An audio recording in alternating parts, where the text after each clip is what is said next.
burning desire, big ideas, bold action.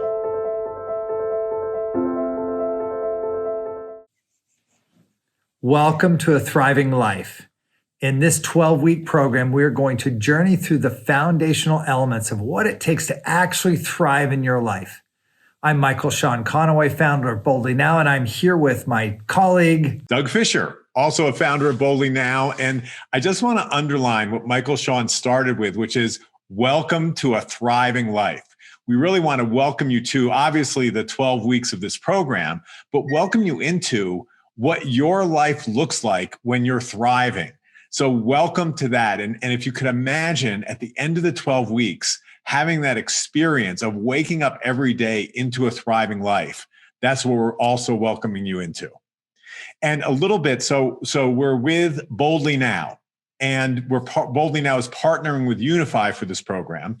And Boldly Now is developed to really enable you to ignite your passion, your burning desire, to really dream big about what's possible, what you'd like to see in the world, and take bold action to generate a thriving future for humanity and a thriving life for yourself.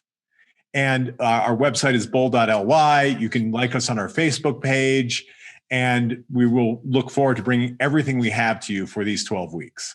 Yeah, you'll see some links below as we're going through this broadcast. So be sure to take a moment to click on the links, like the Facebook page, and we'll hope you join our Thriving Life Facebook group as well. That link will be below as well.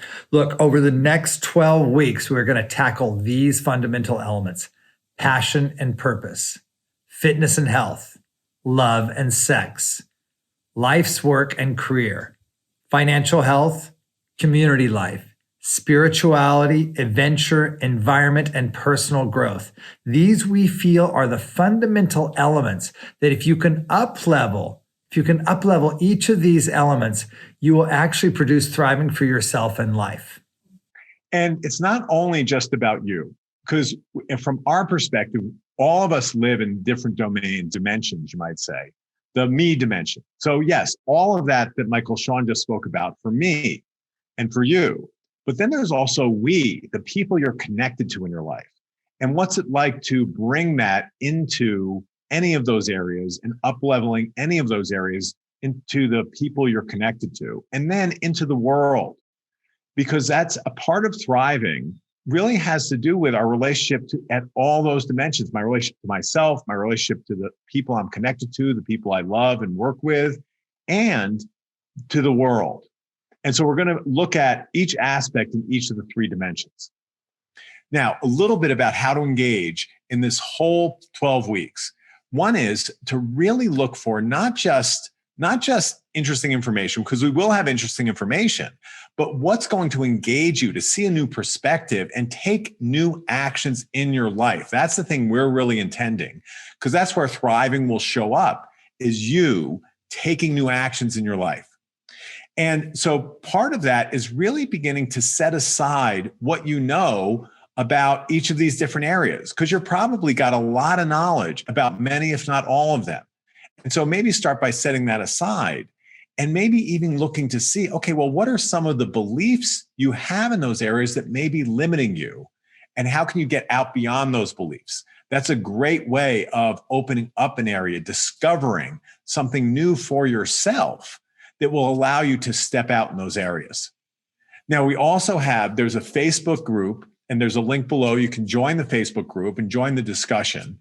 And there also we have a website, athrivinglife.club, that has other notes and resources, and also access to the Boldly You app, which Michael Sean will talk about.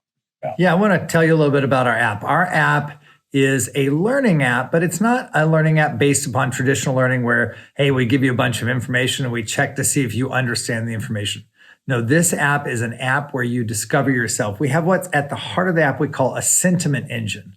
We use it to help you to understand yourself better, like a mirror. The app holds up this mirror to you, learn about yourself, and then it helps you to grow and develop at an accelerated pace. Now, for this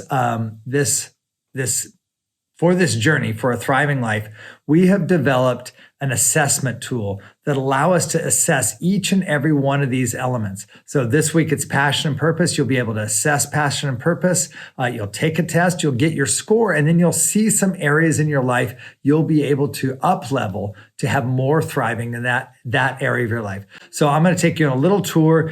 Right now, you're looking at the page where you can click and download the app, either desktop on your computer, Android, or iOS. So download whatever area you want to use the app in. By the way, once you sign up for the app, you can use it on any one of these platforms.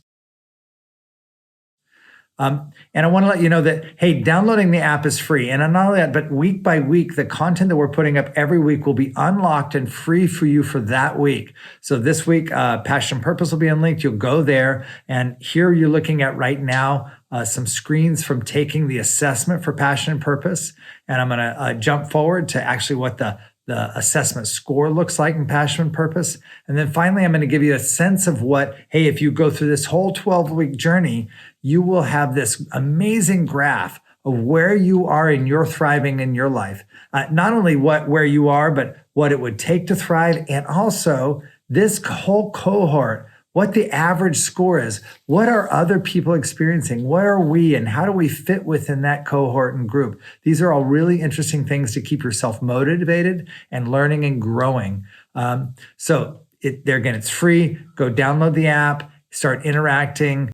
Listen to these broadcasts, but also interact right in the app. We're going to have the material available for you there for week to week. The most important thing we want you to do is grow, learn, enjoy, and have fun. This is going to be a really great adventure. Now, today's session, where we're kicking off, is with passion and purpose, because that really is, you might say, something fundamental to allowing us to thrive in life, is actually having that sense of purpose that really ignites our passion. Yeah, and it's the purpose not only ignites our passion, but it's actually our reason for being. It's the thing that gets us out of bed in the morning, even though we might not even know what it is that gets us out of bed. The thing that gets us feeling alive and connected. And strangely enough, my purpose, if I'm fulfilling on my purpose, then it leaves me in a state of complete fulfillment. Like I can get short-term fulfillment, I can get excitement, or I can get for a moment really happy. But I really believe that human beings never feel completely fulfilled unless they are serving their purpose. Hey, look, if you already know your purpose, that's great. We're going to help you tune that up, make sure that you're getting it out in the world. And if you don't know, if you're not really clear about your purpose, maybe you have some ideas about what makes you passionate, but you don't know what your purpose is, look, this week is really for you. Get on the app at bold.ly/you, download that app, do the assessment, and start working through the materials. We're going to find a way to support you in discovering your purpose. And part of it, like Howard Thurman, the American author, educator, and civil rights leader, he said, don't ask what the world needs. Ask what makes you come alive and go do it. Because what the world needs is people who have come alive. So on that, let's explore passion and purpose. Great. So next, we're going to introduce our panelists for today. I'm really excited about having our guest today, and I'm sure you're going to learn a lot and discover a lot. And I'm really excited, Doug. I have to say, I'm really ready to have my mind blown as well. So here we go. So I'm thrilled to introduce today's panel, where we'll be discussing passion and purpose. So we have with us Haley Rushing, who is, we've been talking about purpose, couldn't get any better, is the head of and originator of the Purpose Institute. You can find that at thepurposeinstitute.com. And Haley has this magnetic energy and really, just in one respect, just by being around Haley, your purpose will get ignited. But she really brings not only a lot of teaching herself and a lot of ways of engaging people and organizations in igniting and taking action on and fulfilling their purpose, but has really brought a lot of teaching from people she's learned from, really people who are well known in the world of business for having purpose-filled organizations. like Herb Kelleher, John Mackey, and Sam Walton. And so, Haley, welcome. Thank you so much for joining us. Such a pleasure to be here. Thanks for having me. And we also have with us Samantha Sweetwater, who has a very rich and diverse background from dance and movement, but not just dance and movement really designed to embody our soul and our purpose, and as well as bring in a spiritual aspect and really looking to, you might say, ignite our universal purpose. And just brings, I mean, for me with Samantha, had the pleasure of working with her many times, is it always the soul emerges, and with the soul, that spark, that desire that for me really is the heart of purpose. So thanks for joining us, Samantha. It's a delight to be here. Thank you. So as a way to start, I think the question is like, okay, well, what is purpose and why should we care? I think that's a good place to start the discussion is, what is this? There's all these books about purpose-filled life, et cetera. But what would you say purpose is and why should we care? I can start with that. There's a simple quote from Aristotle that informs so much of our work. And it simply says, where your talents and the needs of the world intersect, therein lies your purpose. And so that is it in a nutshell. How do the talents and gifts that you're endowed with, how can those be leveraged and harnessed to serve a very clear and meaningful need in the world? I very much resonate with that description of purpose, and then would add a layer that there's an aspect of collective purpose that we're reckoning with right now, that is where the needs of the planet meet the calling of humanity as a collective. I think Aristotle was pointing to that as well, that the sense that where you're needed, right? And that's answering both maybe a very tactical need, like I'm a builder and I'm not needed to build buildings, but maybe I'm actually needed at a greater level to provide safety and security and a sense of comfort to people in my community. I think sometimes in our contemporary society, we lose sight of the bigger thing that we're providing through our work in this world. We lose sight of that kind of deeper, more soulful part, because everything gets reduced to its consumables, to its, what am I good for as far as a human resource versus what am I here to provide? So I love both of those pieces. And I think also just, we also want to just note that it's also what feeds us. And that's why we talk about passion, right? It's like, how do we, whatever it is that I'm here to do, my gifts and what's being needed, like what is it that when I do that, I feel really deeply satisfied, fulfilled. And that's a very, very personal expression. It is one other just thing I would add to that. I do want to clarify when we're talking, or at least when I talk about purpose in my world, in the world of business and its application of purpose in organizations, is we're talking about a higher, nobler purpose than just the purpose of making money, which has been this dominant purpose kind of perpetuated by Milton Friedman going back decades now, that the sole purpose of business is to maximize value for shareholders. And what's been super fabulous in the last decade, especially in the last decade, is to see the evolution of leaders thinking more deeply about their fundamental purpose beyond making money, and how do they use the resources, the power, the influence, the energy of the thousands of people that show up in their organizations every day, that have hearts that yearn to have their talents used in the service of something they care about. How can they think more deeply about their purpose in the world, and what is their work to do that they actually have unique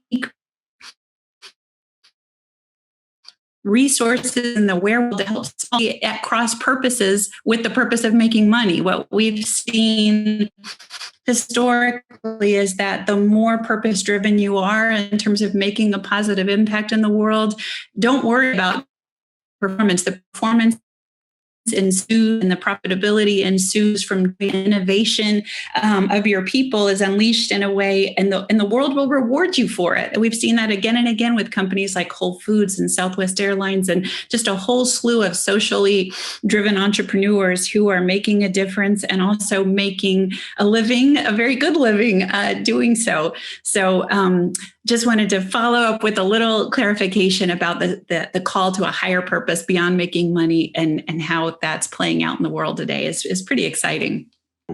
To say it, it's slightly different way is purpose is about something bigger than ourselves, like bigger than the company or bigger than me as an individual. And it's very different, when you talk about like Haley, we're talking about like the inspiration that gets unleashed in people in an organization, or just for an individual with one's own purpose.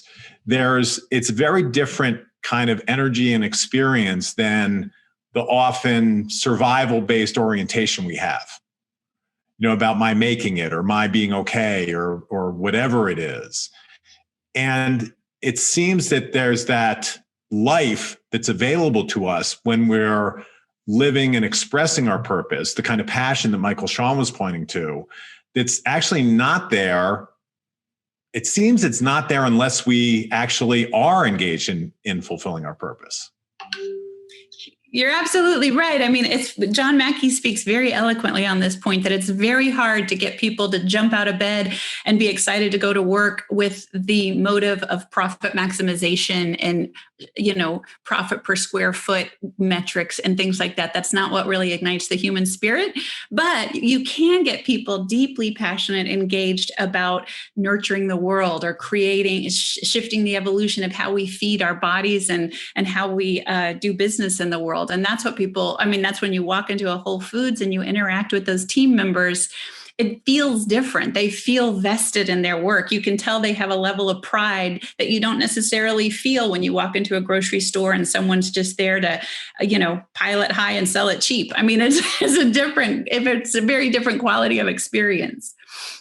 It's true across the board. It's true for people who are making transitions from being in business for other people to being in business for themselves, which is a population I work with a lot.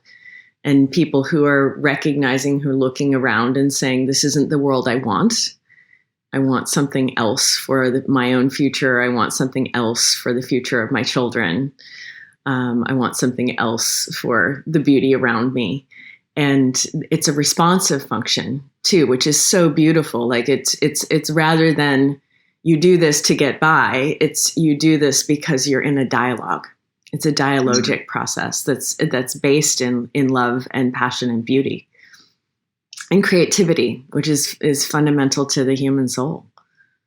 Yeah, the thing I hear in what both of you are saying is the expression, like often, because I was looking up actually yesterday the definition of purpose, and there was one definition in the dictionary about a goal or objective, which in my world is not really a purpose. That's a goal or objective, right? But then there was another definition about like the reason for being, the reason for existence.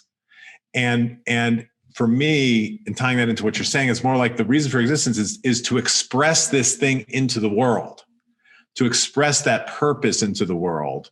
And then that allows for that kind of life that you're talking about. Now, let me ask a different question is, okay, so if people can see the value and benefit of purpose and the life it might give, how do people, and Haley, you may point to organizations as well, but how do you begin to, if your purpose isn't clear, how do you begin to interact with that? Well, I think that this is a tool that we frequently use to help organizations think about what is that authentic and meaningful purpose at the heart of the organization is something we call the purpose Venn. So imagine a Venn diagram with the 3 circles. And in one circle is your strengths. What are you built to do? One circle is passions. What do you love to do? And the third circle is meaningful impact. What does the world need you to do? What is the world calling you to do? And at the intersection of those 3 is where you start to see a purpose that is your purpose to live kind of take shape and manifest. So that's a great tool for the individual too, to say, what am I wired to do? Like, what would all of my friends or anyone who knows me say, oh my gosh, you are amazing at this. You have these talents and skills. What are the things that you just come to life? You light up, you gravitate towards, you feel like you're in flow when you're doing those things.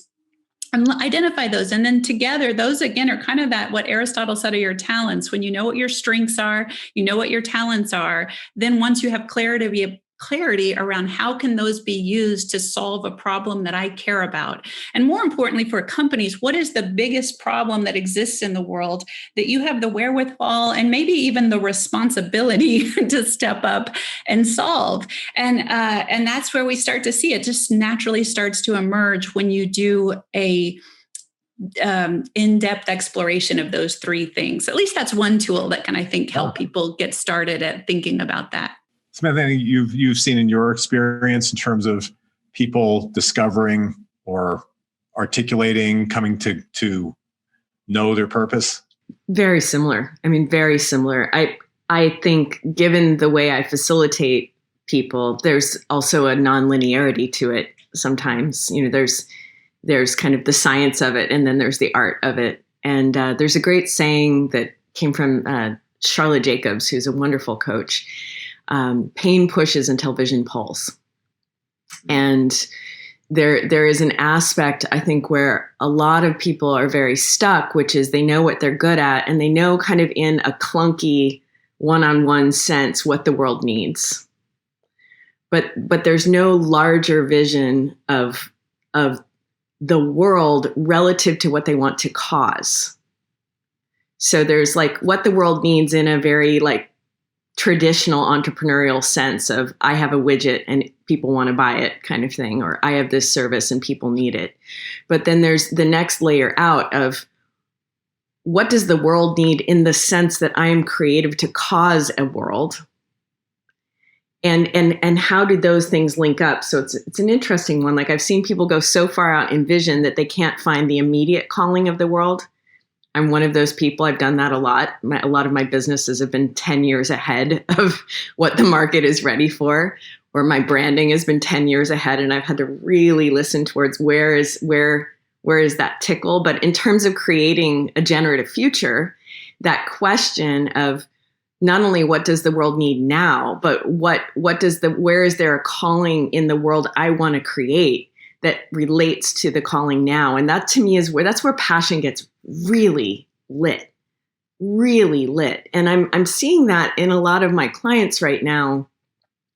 The energy that is moving through that kind of visionary integrity, where there is a full connectivity between the Venn of purpose, of capacity, and what the world needs, capacity, passion, and what the world needs. But then there's this next layer out of the possible future. There's the lens of passion that's moving through that. And I think it's only going to get stronger because we are in a planetary crucible. We are in an existential moment as a species, and there's real energy in that. So as people align with that, there is an evolutionary fervor that moves through that I'm seeing. It takes spaciousness to come into that vision. So that's something that I facilitate a lot. I work with embodiment. I work with plant medicine. I work with nature immersion. And all of those are nonlinear spaces where that vision can arise in a very, we could say, soulful way. That leads me to think of another kind of distinction inside of purpose that sometimes we wrestle with, which is my purpose a priori to me? Do I have this purpose that's there for me, before me? And then my job is actually to discover my purpose. What is my reason for being here? Like, does my reason for being stand outside of me, or is it just something that's a generative act? Do I just say this is what my purpose is, or do I discover my purpose? And what I really love about what you just distinguished, Samantha, is it kind of does away with that dualistic distinction of whether or not I'm discovering something that was there before me, or I'm discovering, or I'm inventing something. By looking into the larger context, especially looking into the future, like what will I fulfill upon in the future, then in a way we're inventing a future, but we're also discovering what we're here for. It's a priori, except post priori, really. It's before us, but before we do it, it's there. And I think that really alters for me the some of the struggle, I think, with purpose. Is this really my purpose? People will say, well, let's wait until the 10 years arrive and see if you delivered on that, and we will actually know. It puts it in a place where it's something. And just that the key is stepping out of a dualistic vision of reality. Honestly, I mean, the nature-nurture conversation is essentially the conversation between pure determinism or pure random, right? Like, I'm only what I was born with versus I'm only what I was nurtured in. And both are untrue. We are a location in creation, engaging choice, change, and causality. And we are operating on a world, and that world is operating on us. And dualism has us believe that it's one or the other. I could get into a very deep philosophical conversation on this, but which is I'm writing on right now. But I think we're also at an age where we get to break through the prisons of dualism, which says only the subjective is real, or scientific materialism, which says only the material is real. Both are real, and the more primary thing is the interaction between the two, which means purpose is a process of choice and change and causality, and that causality goes internally and externally, which is where purpose steps in, where passion steps in. Passion can arise from within and ignite motion outside, but you can also get reflection from the outside. This is so cool. We need this.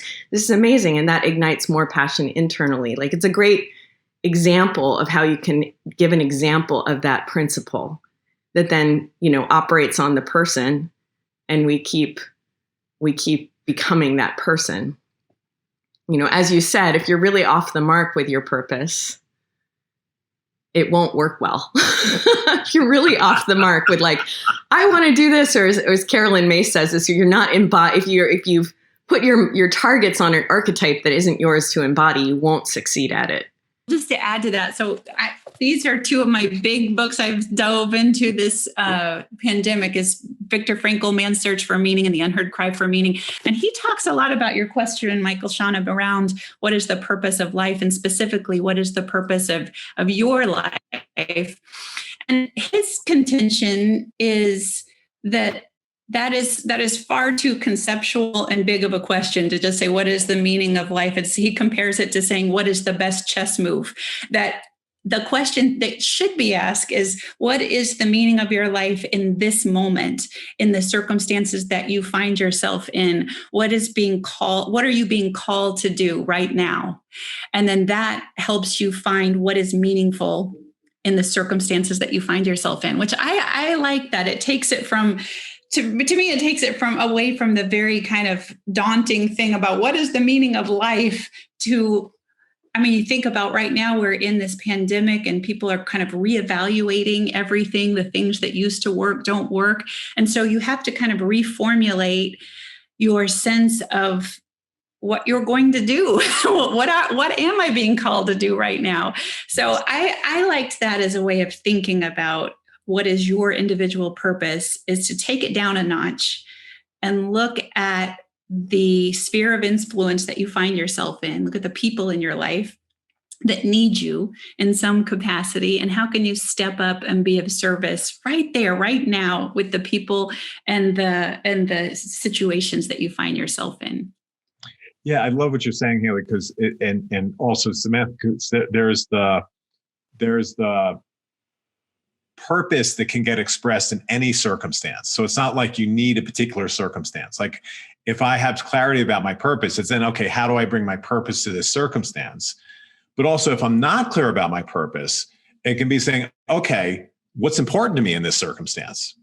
Which for me, Samantha, when you talked about, I forget the word you used, the word that comes to me right now is reflection, time to reflect, but you use a different word. But that time to actually consider like what really is important to me, and begin to like get to what is it that I'm passionate about in this circumstance, is a really great way, I think, as you're pointing to, Haley, of being able to discover and illuminate the purpose, that then my passion becomes more available and the purpose becomes clearer in that way. Mm-hmm. Again, just because that's all fresh in my mind, because I'm probably a little guilty of adopting the philosophy of whatever the last book I've read, but that's a good one to be under the influence of, I would say. And Frankl talks about there's 3 paths to meaning and purpose in life. There's meaningful work, there's transcendent experience, and there's transformational suffering. So I focus on how do you have meaningful work, and particularly in large organizations, because that's where people spend the vast majority of their time. But I've actually been thinking a lot more around meaning through suffering, and particularly when I heard the theme of your whole life's work is around thriving. And I think about the year that we find ourselves is almost, for many people, antithetical to thriving. You literally have a physical pandemic that's threatening people. You have financial collapse for a lot of people. It doesn't feel like you're thriving. So how do you find meaning in the suffering?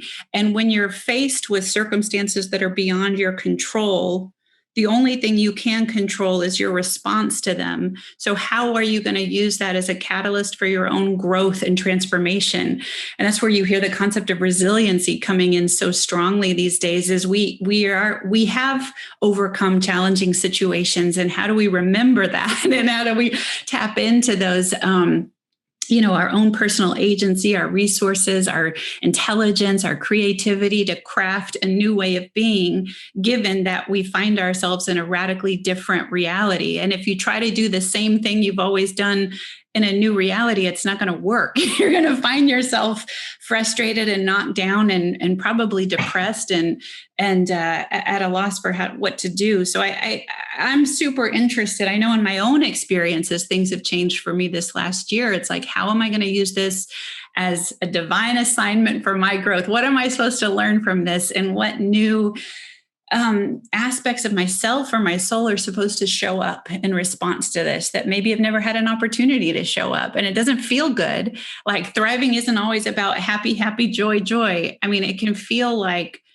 a complete disintegration of what you've known while you're waiting for what's next to show up. And that does not feel good. But that's, again, Frankl talks about human beings, we don't need a tensionless state. That's not a goal. If you're in a tensionless state, nothing's happening, you're dead. But that tension between where you are and what you can start to envision where you want to be is what causes you to kind of grow and evolve and change. So that's probably, I don't know, that's just another thought on, again, kind of when you think about purpose and meaning in life, there's a lot of avenues to find it, from work to transcendent experiences, love, connection, the kind of being dimension of life instead of the doing dimension of life. But also, I think right now, you could use the suffering that we've all gone through in the last year as an opportunity to think more deeply about what's important to you and how you want to show up in the world and how you might want to imagine your life. Well said. I want to just kind of put some emphasis on it. Something here you said that's really, really helpful. And that is that, okay, maybe I don't know what my purpose is. Maybe I don't even know what my passion is sometimes. Passion seems to come and go. I get excited about something that I'm not. But one thing that seems to be really clear from what you just said, Haley, is that we actually have to put our attention on it. Whatever domain you're putting the attention on. And I think one of the things that's so challenging for us right now, especially in a time of suffering, as you've said, is that our instinct is to pull back from suffering, to say, oh, that's a bit too much for me. I think I'll binge watch, or I think I'll scroll through the social media feeds or whatever. And we know that that's like a hamster on a wheel. We just turn the wheel, and while we're turning the wheel, it's all okay. But the minute we stop turning the wheel, we are right back where we started. And it's really comforting for me to think that if I'm not even sure what my purpose is, I have a desire for it. I have a desire for discovering or having purpose in my life. And I'm not really always clear about passion. The first step is actually beginning to put my attention on that area. And it can be loosely defined, but that we show up to it, that we actually have some capacity to attend to it. And then if you don't even have that, then maybe even the first place to start is to actually begin to create some space to do that. How do I settle down? Maybe in contemplation or prayer or meditation, so that I can actually get enough space that I can put my attention on this thing. And that's a really, really wonderful, small, but very clear step. And thank you for that, Haley, because often we talk about purpose and we get really into these kind of large ideas and they're really incredible. But if we can at least get some quiet space and turn our attention to our passion and purpose, then we have that capacity to catch a hold of little bits and pieces of it. And then the thing we're trying to do right now in Thriving Life is begin to put that time into my life so that I have a future where that purpose will be fully expressed and fully realized. Yeah. And just to follow on with that line of thought, Joseph Campbell is very well known for his quote, "Follow your bliss." He also talked about tune into your heartbreak, because where your heart's breaking is also an indication of what your hero's journey is. That's also your call. I know in my own life, having experienced early on some people that I dearly loved and cherished who had different challenges with mental illness that essentially destroyed their ability to to realize their potential and to fulfill what could have been very noble purposes, is what in no small way influenced my path to try to do my part to make sure people were able to realize their potential and live meaningful lives. And and I there was the Authentic Leadership Institute. All they focus on when they're helping people think about their purpose are these crucible moments, what they call crucible moments in your life, which are the most painful moments in your life, because usually the pain and the challenges you go through are what reveal to you what your priorities are, what you're made of. It's not the happy thing. Unfortunately, the things that we long for and really want are wonderful. You definitely want to seize those and relish every second of them, but it's the really horrific, often biggest challenges you'll ever face that are going to send you on a path to purpose in a really poignant, powerful way. I think about it right now. I'm rereading Ray Anderson, the founder of Interface, the book Confessions of a Radical Industrialist. And he talks about that moment when he read Paul Hawken's The Ecology of Commerce, and that he felt like he had a spear in the chest, that he realized he had been a plunderer of the earth, and that people like him would be going to jail decades from now for what they did from extractive processes in the manufacturing process. And you can feel his pain when you hear him talk about his epiphany for the impact that he was leaving in his wake. And that suffering is what became the catalyst for Interface to become an exemplar of regenerative business practices, of how do you operate in a way that not only does zero harm, but is regenerative. And they have carbon capture carpet now. I mean, who knew that was possible? So just to give a little plug for suffering, can be a wonderful catalyst for transformation, even though suffering kind of gets a bad rap in our culture because you want to focus on the good. And I certainly am biased towards the positive, but it's a wonderful tool for transformation if you are willing to look at it and observe it, to your point, that way, from that perspective. And Samantha, you do a lot of work in that area too. Talk to us a little bit about trauma. But like, there's the suffering we have right now, but there's the suffering we are carrying with us as well. How did we get stuck there, or can we use that as a resource? Talk to us a little bit about that. Well, what I'd love to do first is just offer listeners a couple questions that build off of what's just been said, because it's really juicy. What makes you really angry? What keeps you up at night? What disgusts you? What is the thing that you consistently turn away from, that is hardest to turn away from? So whether for me, that's homelessness.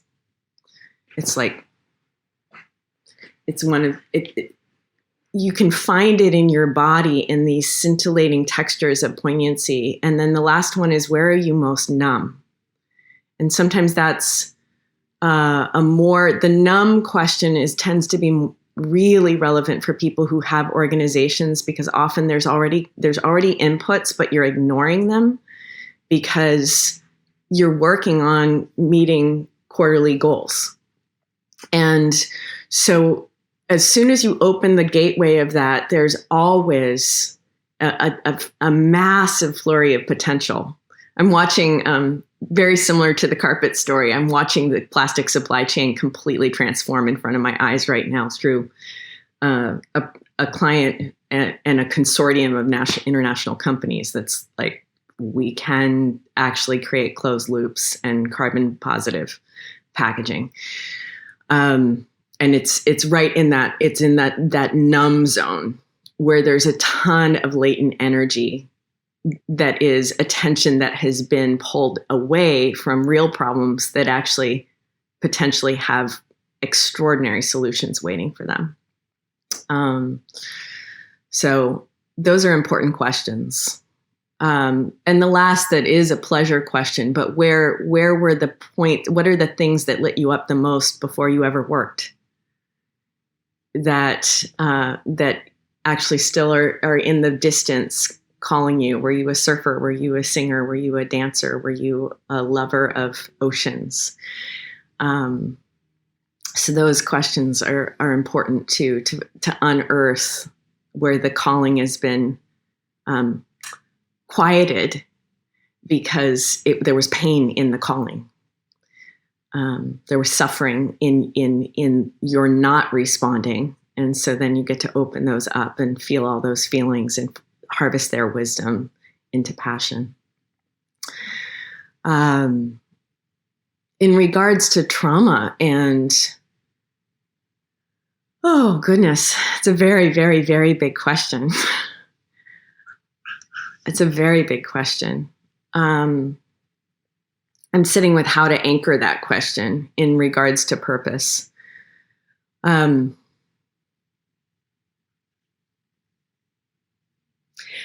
Structurally, there's a part of everyone that says, I'm not good enough. I don't matter. If I do it the way I really want it, I will be too much or not enough. I will be banished. I will be shamed. I will be othered. No one really cares.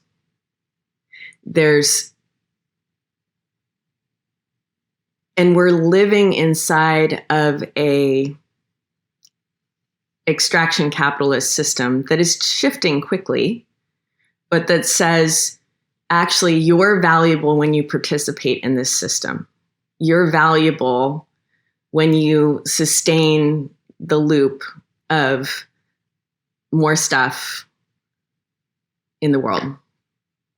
And there's a huge unplug that we're in right now, which is anchoring back into our own creative seat and trusting that the beauty that an individual sees, the possibilities that an individual sees are authentically enough in terms of their offering to the world.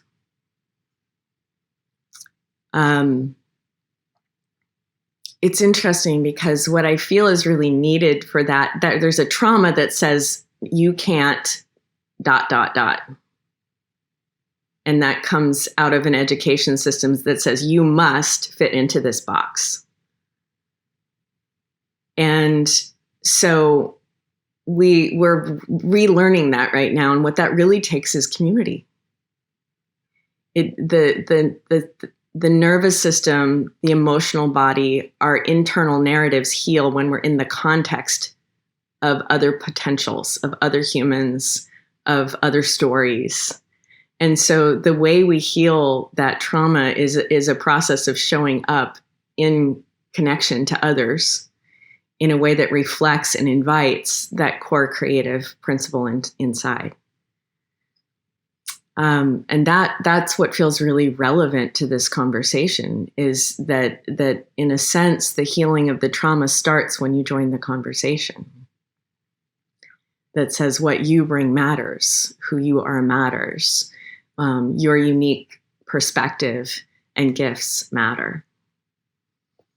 And that gets me very centered in the notion that the point here is not to have a better purpose than the person next to you, or to make a bigger contribution, or to look good through your experience of purpose, because that's exterior and outer conversation, not an interior and grounded conversation. If I'm whatever my articulation of a purpose or whatever my imagination of a purpose is a personal conversation, and in the collective, it's valued. But if I'm not in the collective and I'm in this kind of especially the way kind of social media positions us to be in a kind of competition of who can get more attention, then we can actually end up having purpose damaging us even more. Like even the pursuit of purpose for the pursuit of looking good is not at all what we're talking about. It's not an acquisition. We're not going to consume at the purpose store to have a really great looking purpose. The point is to find something that makes you feel whole and complete and fulfilled and connects you to the larger community. So I love what you're saying about trauma and community, because purpose and community have to have the same connection. I think, Haley, you said something about it's what's being called for, what I'm being called to is as important as to what I feel I am good at or feel passionate about.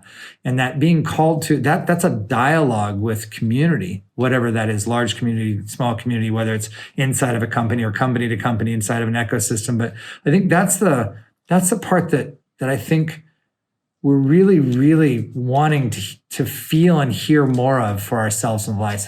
How do we listen for that community exchange and connection? Not listen for, am I doing okay, or am I safe here? But more like, what is that? What am I here to offer? What am I here to receive? How can I receive other people's gifts? How can I be more in communion than judgment? I think is something really like, and by the way, this is just occurring to me right this moment, because I could really feel it when you said that. I could really feel that when I'm at my most purposeful is not when I'm talking about my purpose. It's often when I'm listening to somebody else and supporting them in whatever way that I can support them. That's my purpose is present. And so on top of carving out some time to be with whatever that might be, listening is also another aspect of that, really deeply listening. And hearing from that space. So thank you for that. I appreciate that. That was a great learning in that moment. And the one of the things I love is that sense that it's you might say essential, like not essential, like necessary, essential, like the essence of who we are, who an organization is, that we get to express. Another question I have in heading toward providing people some, like, okay, what might be some actual things people can do? And I know that's been interspersed in the conversation in different ways. But if someone out of this is actually going to, again, it's reiterating some of what's been said, but going to explore their purpose, what might they do? And let me add one thing before answering that question is, in my experience, it's not like you're going to sit down for half an hour and nail your purpose. My experience is more an exploration over time that deepens over time and continues to deepen over time. I don't know that I've ever come up with a view of my purpose. It was ever like, I never put it in a plaque on my wall, because it's always evolved. But in terms of either things people can do or practices even, what might you suggest that would really send people on, you could say, the path of purpose? Well, there's something I'd love to offer, because right at this point in the conversation is where a lot of people kind of like freeze a little bit, because there's an instinctive sense that if you state a single purpose and reify it, that you'll be stuck. And so I often start at this point with a map, because the map is liberating to the conversation, which is that, firstly, if you look at yourself as a soul, there's a place you occupy in the universe that no one else occupies. John O'Donohue called it the point of absolute non-connectivity with anyone else. And that has been yours since inception. And it will continue to be yours in this body for as long as you are alive. And there's an aspect of that is purposeful. It's a unique lever in the world. And I say in God's mind. But you are a unique place in the universe that can only do and be what you are. And so in that sense, innately, you have a purpose. And no one else is you inside the soul ecology. Only you are you. And then as you ask the question of purpose, you ask these questions. What am I passionate about? What am I good at? What does the world need? And then as that arises, you can sit inside the answer as you're sitting in a river of time that is constantly unfolding. And that river of time, you're in the middle of the river of your purpose, but there's a river, it's bigger than you, and it will change you, and there will be tributaries of new experiences and things you learned, and everything you've ever done, been, or chosen is behind you as part of that river. So there's also sometimes a fear like, oh my God, I'm asking about my purpose. Maybe nothing I ever did was purposeful. And the reality is you've always been in your seat of soul. So everything prior to this moment is also part of it. It's tributary to that river. And you may attend to it in what you do moving forward, or you may kind of leave it behind, but it's still there. And you're going to keep living in the river. So you can let go of the perfectionist part that wants to get the statement right, because you're going to keep living it.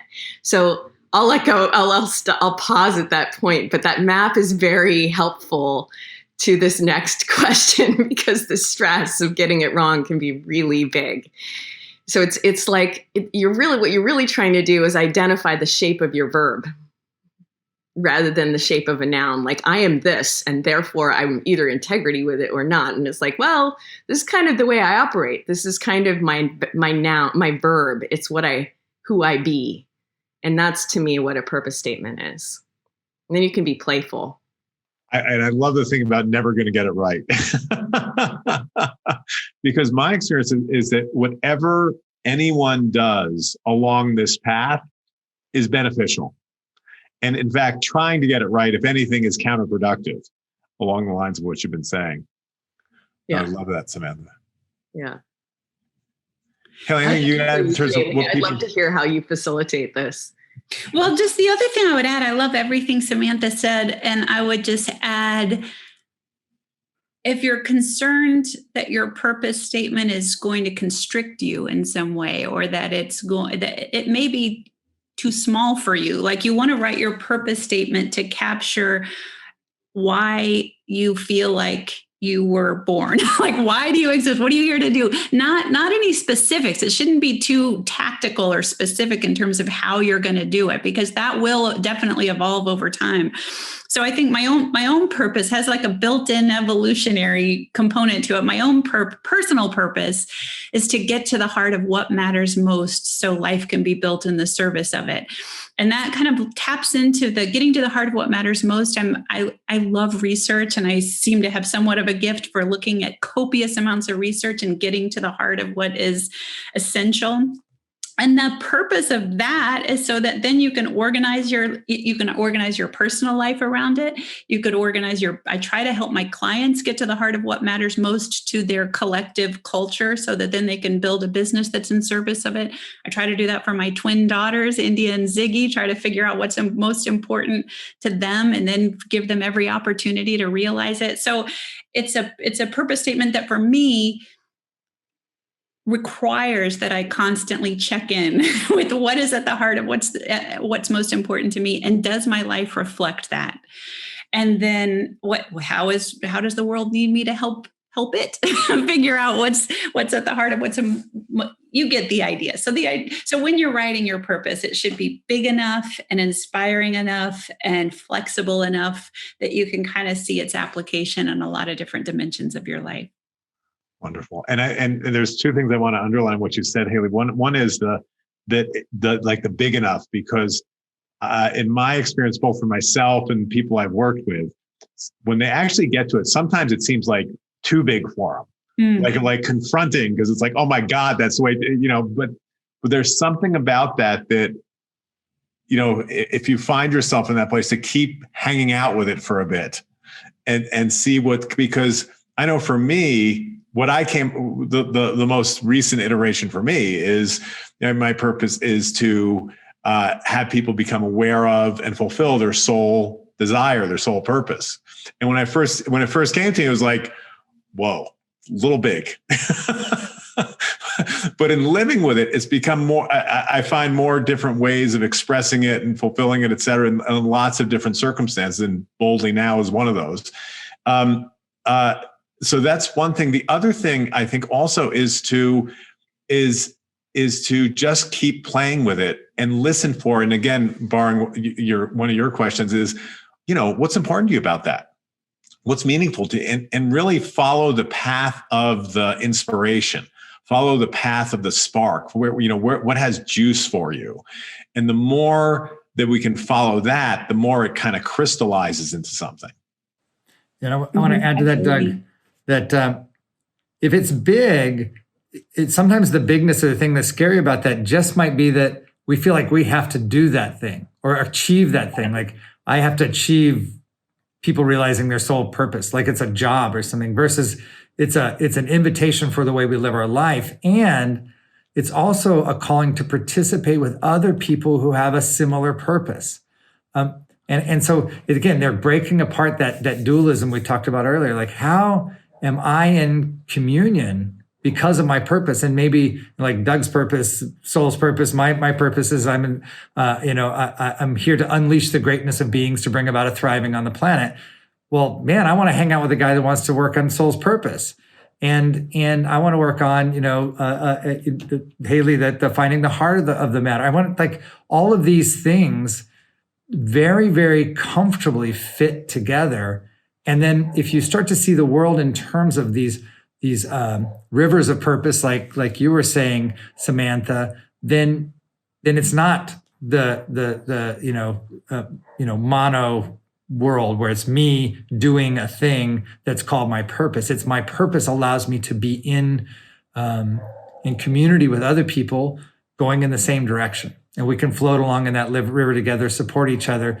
And then as I see my purpose being realized, it's realizing other people's purpose. And I think that's something key about that. And I don't even know how to articulate for people to look for those purposes. But when you hear somebody's worked on purpose and they articulate something, it's like, oh yeah, that's part of my purpose too. Like you feel like it just fits. Not that you're going to adopt their purpose, but, oh, that's great. I'm so glad that there's one of those over there on this amazing boat we're on and this ride we're on. So if it feels big, look around.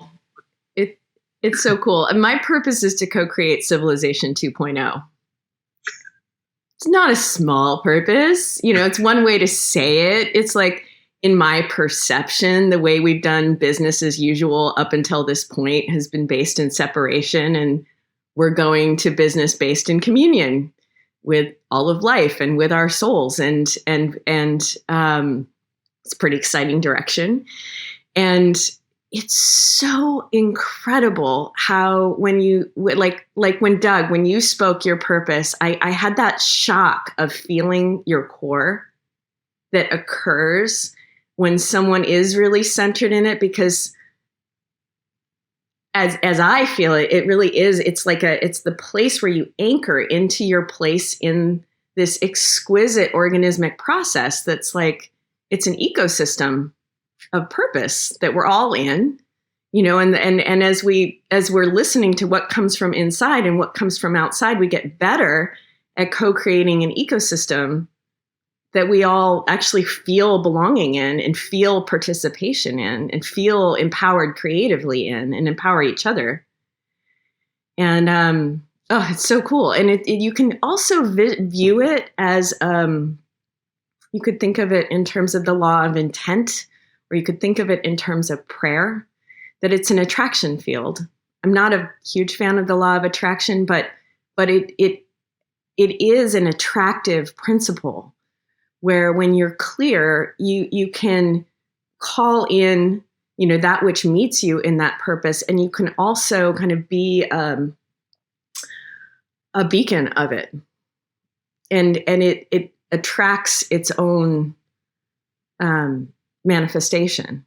I want to say one thing also, because for each of us, I know for me, it's been years in getting to the point where I could articulate my purpose in this way.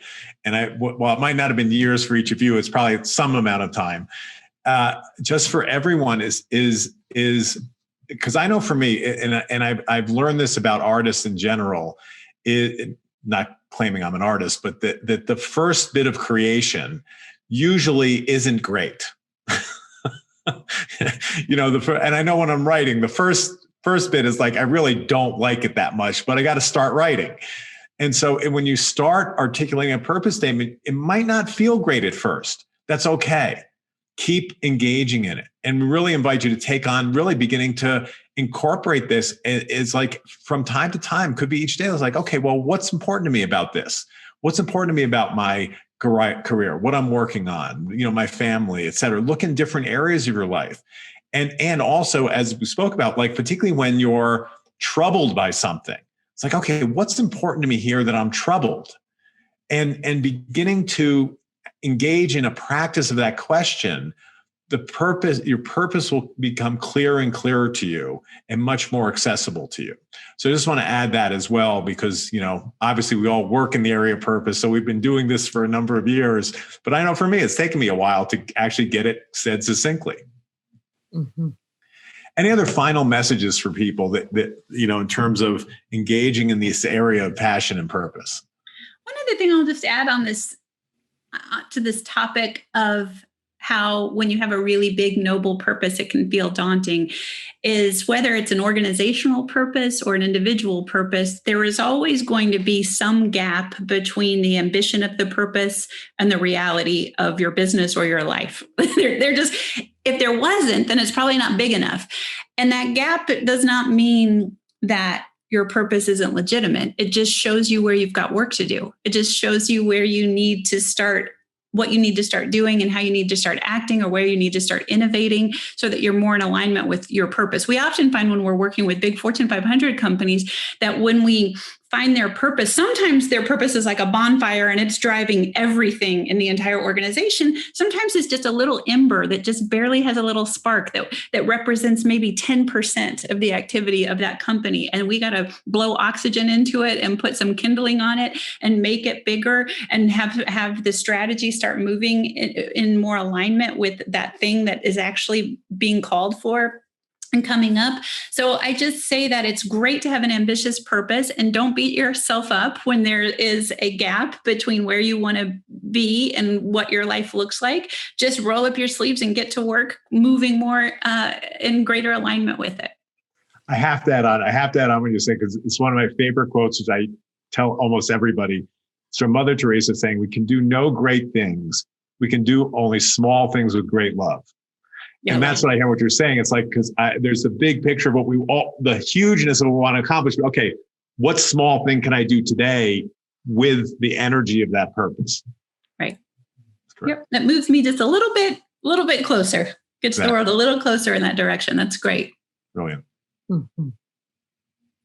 Samantha, any last things for people? Yeah, I would emphasize what Haley shared earlier, which is not to be afraid to move towards the pain, to move towards what makes you sad, angry, frustrated, what is the big, hairy, audacious thing that is a real problem. Because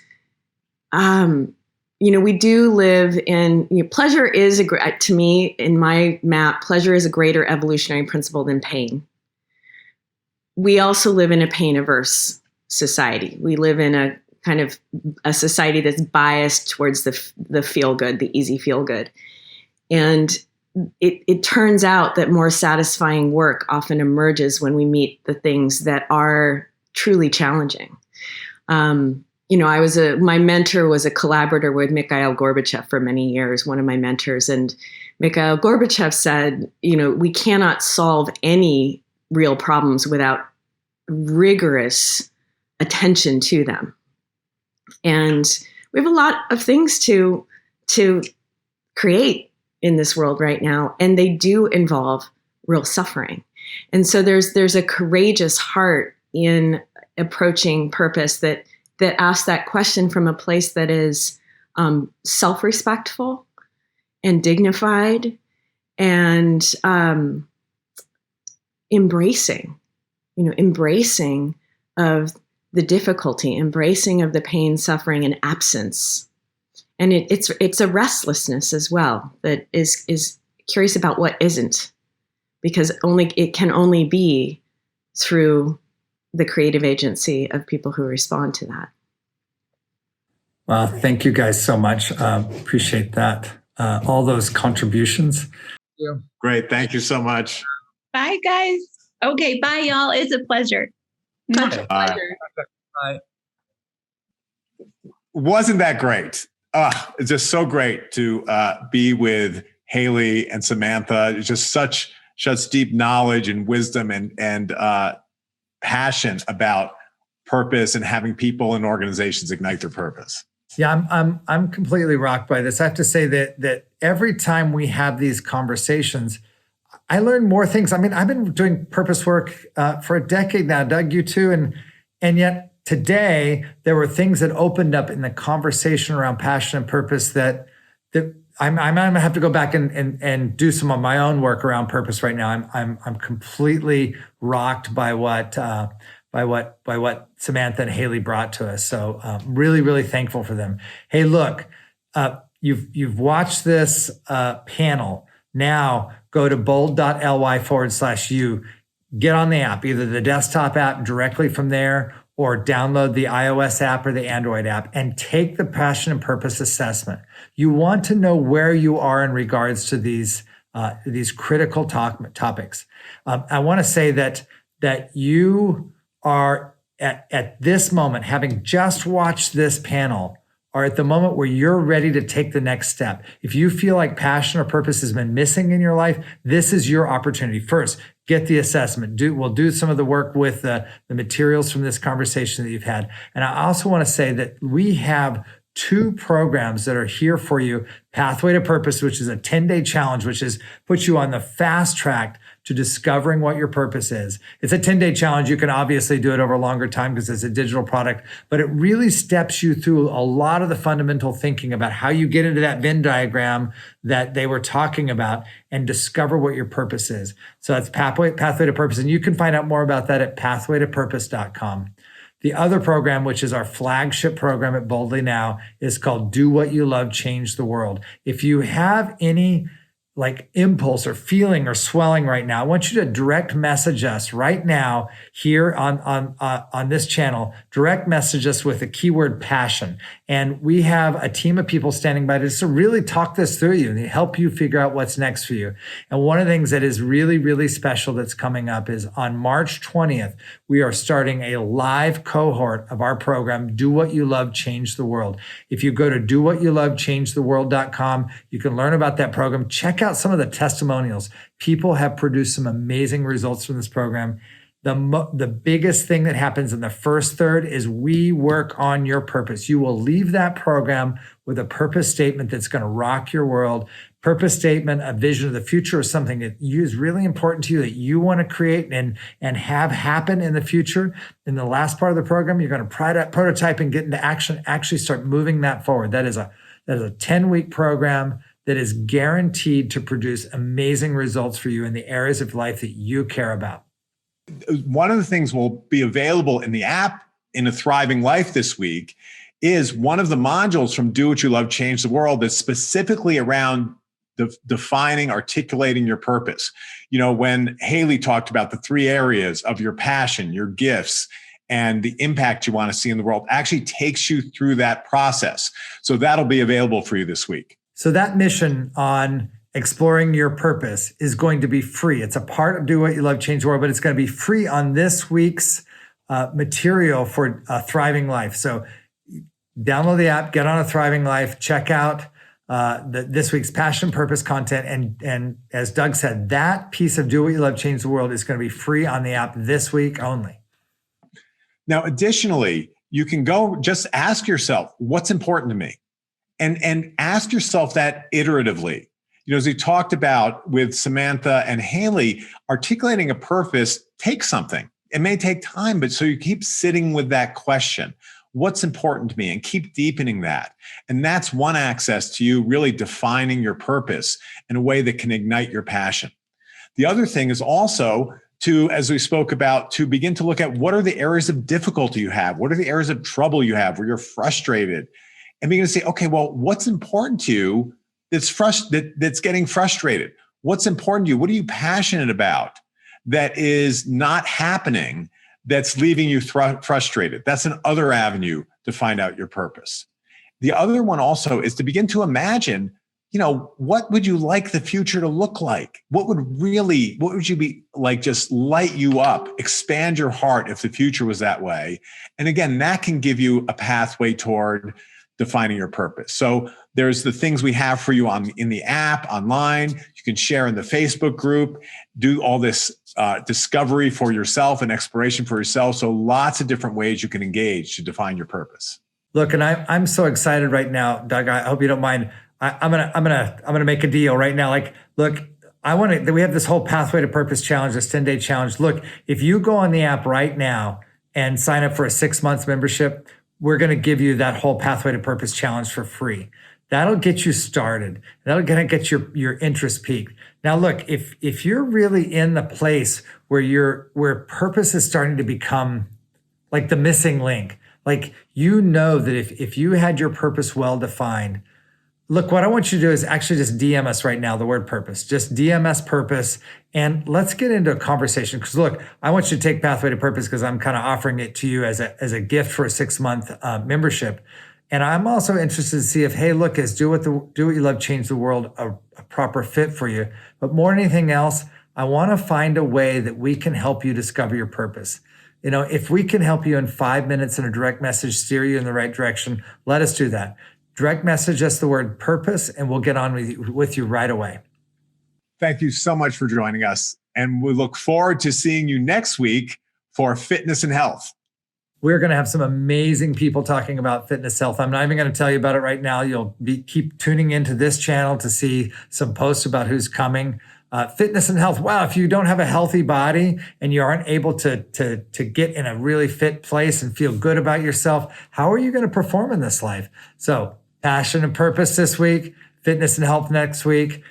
Check out our future topics, and we'll be back here every single week with another big topic with great thought leaders and influencers to help you up-level your life. And what we promise you is thriving for yourself and a thriving future for humanity. Anything else, Doug?